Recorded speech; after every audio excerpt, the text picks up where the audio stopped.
हाँ दोस्तों, तो कान खोल कर सुन लो। ममता की शेरनी सयानी घोष ने एक बार फिर शुवेंदु अधिकारी की जबरदस्त तरीके से लगाई फटकार, साथ ही सबूत दिखाकर बीजेपी का खेल भी कर दिया उजागर। खोल दी सारी पोल पट्टी, कच्चा चिट्ठा कर दिया बीजेपी दिल्ली और शाह साहब का पर्दाफाश। दोस्तों, सयानी घोष टीएमसी की ऐसी नेता हैं जिनकी ईमानदारी पर कोई शक और कोई दाग नहीं लगा सकता। उनकी इमेज टीएमसी की ममता बनर्जी से मिलती जुलती है। लोग उन्हें जूनियर ममता कहते हैं। ईमानदारी से उन्होंने अपनी जिंदगी जी, बहुत नीचे से उठकर संसद तक पहुंची, ईमानदारी से सांसद बनी, ईमानदारी से लोगों के लिए काम किया, ईमानदारी से विधानसभा चुनाव में बीजेपी से भिड़ी, बड़े बड़े दिग्गजों के पसीने छुड़ाए। वो अलग बात है परिणाम और बहरहाल कोशिश बीजेपी की इसमें जो भी हो, जैसे भी चुनाव जीता हो, लेकिन गिरते हैं शहसवारी मैदान जंग में। तिफल क्या गिरे जो घुटनों के बल चले।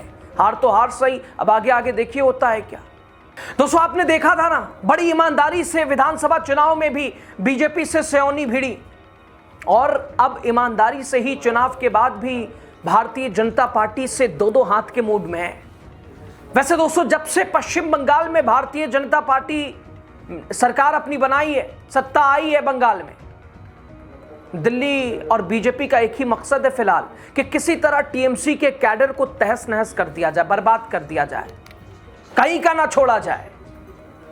या तो खींच लो अपनी तरफ जो बड़े नेता हैं, जो जिनकी लोकप्रियता बहुत, या फिर पावर दिखाओ।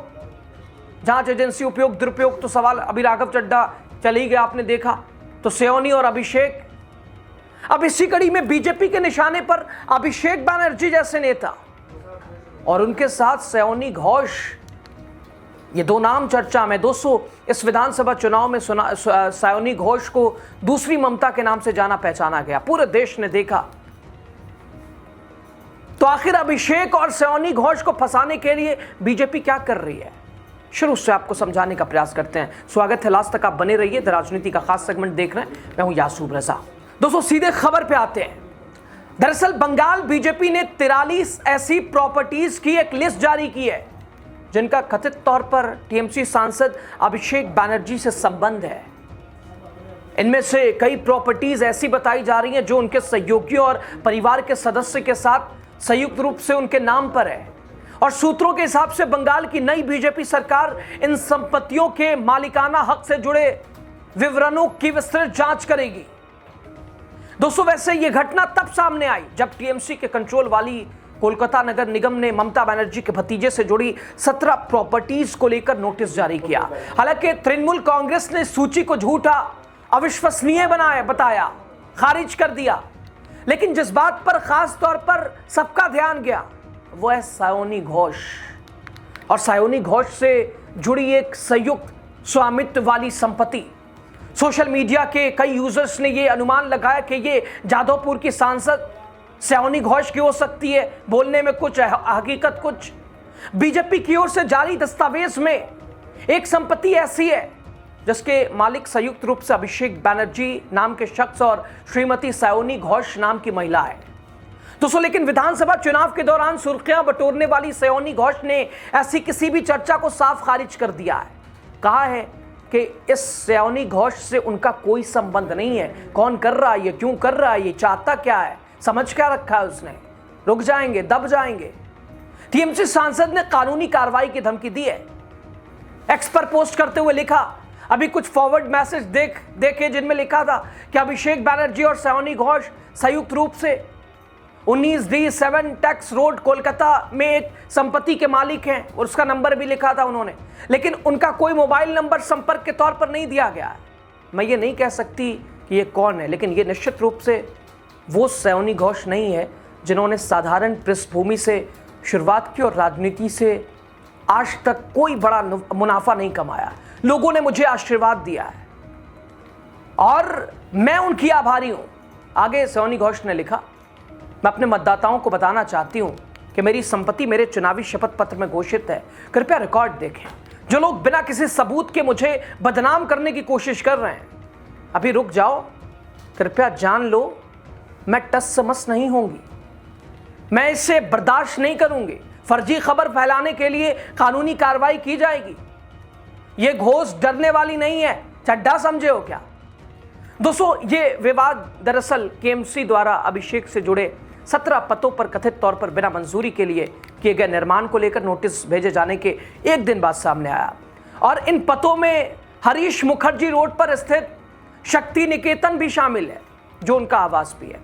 इस नोटिस में केएमसी वीएस बिल्डिंग प्लान की मंजूरी से जुड़े दस्तावेज मांगे हैं। केएमसी ने लिफ्ट और एक्सेलरेटर जैसी चीजों को लगाने से जुड़ी जानकारी भी मांगी है। केएमसी ने निर्देश दिया है कि बिना मंजूरी के किए गए निर्माण को 7 दिनों के भीतर गिरा दिया जाए। केएमसी बोले तो कलकत्ता म्युनिसिपल कॉरपोरेशन। अभिषेक को निशाना बनाते हुए इधर सीएम शुभेंदु अधिकारी ने जोर देकर कहा कि सरकार सभी भ्रष्ट लोगों को जेल भेजेगी। तो सवाल यह कि ये भ्रष्ट अगर होंगी, अगर ये आरोप अभी इन पर लग रहा है, अब जैसा हो या ना हो ये महज आरोप ही, लेकिन एक धारणा यह है कि अभी हाल ये कि आरोप लगे और आप उसे सिद्ध करने में लग जाते हैं। अभी तो होने तो दीजिए, आगे होता है क्या, लेकिन पहले ही फैसला करना है। और सबसे बड़ी बात, अगर ये बीजेपी में आ जाते हैं तो चकाचक हो जाएंगे धुल के साफ, क्या वो भी? खैर दोस्तों, शुभेंदु अधिकारी ने दावा किया कि अभिषेक की 14 संपत्तियां उनकी कंपनी लिप्स एंड बाउंड्स के नाम पर रजिस्टर्ड थी। शुभेंदु अधिकारी ने दावा किया कि अभिषेक बनर्जी के पास लिप्स एंड बाउंड्स के नाम पर 14 संपत्तियां हैं। 4 उनके अपने नाम पर हैं, 6 उनके पिता के नाम पे हैं। इन आरोपों का जवाब देते हुए इधर अभिषेक ने एक प्रेस कॉन्फ्रेंस की, जिसमें बेबाकी से उन्होंने सरकार को जवाब दिया, कहा जो करना है कर लो, घर गिराओगे गिरा दो, झुकेंगे थोड़ी ना। उन्होंने कहा जो करना है कर लो, नोटिस भेज दो, मार दो, दबा दो, गिरा दो, आपके आगे झुकेंगे क्या? बीजेपी के खिलाफ मेरी लड़ाई जारी रहेगी। तो दोस्तों, अगर आप इस घटनाक्रम को देखिए और देश की राजनीति को समझिए, भारतीय जनता पार्टी की नीयत और मंशा को देखिए, तो लगेगा कि हेमंत बिस्वा शर्मा कौन है, धुल के चकाचक साफ वॉशिंग मशीन। और दूर रहेंगे तो भाई साहब उपयोग दुरुपयोग कथित तौर पर जांच एजेंसियों का क्या शिकार तो नहीं अभिषेक? और बंगाल में फिलहाल बीजेपी ने जिस तरह से कहर बरपाया है चुनाव जीतने के बाद, सरकार बनाने के बाद, मानो कौन सा तीर मान लिया। दोस्तों, खैर अभिषेक की कथित संपत्तियों को लेकर विवाद ऐसे समय में सामने आया जब बीजेपी पिछली ममता बनर्जी सरकार के दौरान बड़े पैमाने पर कथित गड़बड़ियों को लेकर अपना शिकंजा कसती नजर आ रही है। लेकिन लोग कह रहे हैं कि ये तो बीजेपी का खेल है, बीजेपी ऐसे ही तोड़ती जोड़ती है। और सोनी ने भी वही बताया, अभिषेक भी वही बता रहे हैं। इससे आप क्या कहेंगे?